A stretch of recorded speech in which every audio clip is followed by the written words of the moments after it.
Hello and welcome to the Medical Ancillary Sales Podcast. I'm your host, Michael Berg, joined as always by the night owl, Vivian Hudson, our latest ever podcast. I know. It's actually 11:11 where I'm sitting. And Viv, I think this is a very good time to do this podcast topic because I wanted to talk about the blog article that you wrote because I think this could apply to anybody that works in sales or as an independent contractor. And that is desire versus obsession. So really love the article. Thanks, Mike. And hopefully the picture that I used got a little bit of attention. Well, my kids saw it. What is that? And So you certainly didn't think it was going to be a sales article, right? I will include a picture of this when I blast out the podcast, so everyone will get to see this picture. Awesome. Awesome. Well, just for the record, that is not us doing the podcast in that picture, just so we can have that. Well, Viv, here's what piqued my curiosity about it. I've been fascinated by this since I started in any sort of commission-only job. What I noticed was that the first job that I had, you had most of the people made probably between, say, 80 or between 40 and $100,000. That was like 80% of the people. You had 15% of the people under the poverty line. And then there was this group of elite people who were making like 300,000. But then there was another substrata of guys who were making like 1.5 million. And they were just in a whole different plateau. And I was always curious how these guys climbed to that level. Like, what are they doing different? There's only 24 hours in the day. I mean, they're living by the same laws of the universe that I am. How are they doing it? Right. Well, what inspired me to write this was, and I'll mention John Hodge. So thanks, John Hodge, for giving me this thought, because what it got me to thinking was exactly what you're talking about, Mike. So there are those people that go out and they do okay, like they make a comfortable income and they're jogging along and they're kind of satisfied. But then you get these people that are just the extreme performers. And if you look at like total wealth distribution, like we could look at the 80-20 rule, like I was saying like 80% of the wealth comes from like 20% of the people. But then if you look at the top 1% of those people, they have like an infinite amount more than the following 19% below them. So what is the difference? So it got me to thinking to what John was saying about desire versus obsession. So those people that desire something, like you like it, you want it, you work towards it, and you have some level of motivation, right? But what about the people, what makes them different is those people that are more obsessive, that they think about it, they live it and breathe it, and they do it 24 hours a day, 7 days a week almost, and there's always something processing in the back of their mind about how they can make whatever they're doing work. And it comes down to their work ethic, and maybe they're just putting in just that little bit more than everybody else, but it's their whole mindset around it. And I think in our organisation, Robert Castaneda is probably a classic example of that as well. So he's got a real process about it. He's got the whole vision board happening, and he's got that success mindset. And I think that is part of the key of having that obsession, is really having that success mindset and not just being happy to settle for a mediocre income. And I think too many of us do that. I think it's also, you mentioned guys like Robert, it's a strategic, pragmatic approach.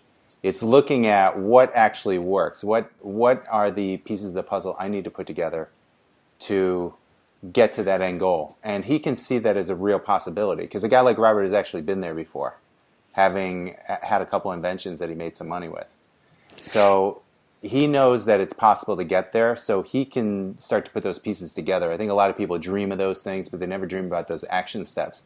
And where I see that most evident is in things like, okay, I closed the deal. What's my approach to get them to using it to its maximum potential? How many times do I need to go back there? What kind of, just taking more of a strategic, practical approach to not just following the high that you get when you close the deal and keep chasing that. A lot of people, like sales reps, are guilty of that. and not doing the proper follow through. Yeah, absolutely. So it's also about, I think, following a path too. So, like so many times I've seen, and this is easy to do with the ancillary space, and I know that we've probably been guilty of it as a company, dare I say out loud, is that is that when the next new ancillary comes up, it's like the holy grail, the next bright shiny object. Let's go and sell that, and you think that that's going to be the next greatest thing, and then 3 months later something else comes out, and you go and chase that, and that's the next bright shiny thing. But I think those people that really, as you said, they really follow a process are the ones that kind of stick with what they're selling and really follow through on those, because I know I've talked often before about most of the sales come from the 5th to the 12th sales call. And not in the first 5 sales calls. So it's so important that you keep going with that follow through. And I know when I was out on the road myself that whatever I focused on, that's what I sold. So if I kept Absolutely. changing my focus, then then I was going to be less successful, because it's like, hey, weren't you selling allergy last time you came here? Now you're talking about ANS systems or whatever. And sometimes you don't always know what they're interested in, but people can just sometimes just forget completely about what you're talking about until the doctor actually gets to know, oh, you're the girl that makes us the money. And that's when you go, yay, I've made it. Yeah, absolutely. I think the key is, you're right, is to follow a tried and true method of just following the programs that have results. And I think that the ones that speak to you as well. So I've seen like some people just be incredibly successful with various products, and they're the ones that people talk about because they see how it makes a difference. Like I can't help but talk about ANS, and that was probably one of the things that I saw first when I was exposed to ancillaries when I moved to the United States. But I've got a personal story behind that. My mother has peripheral neuropathy, and I do a bit of coaching and looking at it from that mindset. If you look at meditation even and how it correlates to heart rate variability, all that kind of stuff measures back to the ANS. So it's very easy for me to get quite passionate about that, to go and talk to doctors about that particular product, because I can see it from many different angles how it can benefit people.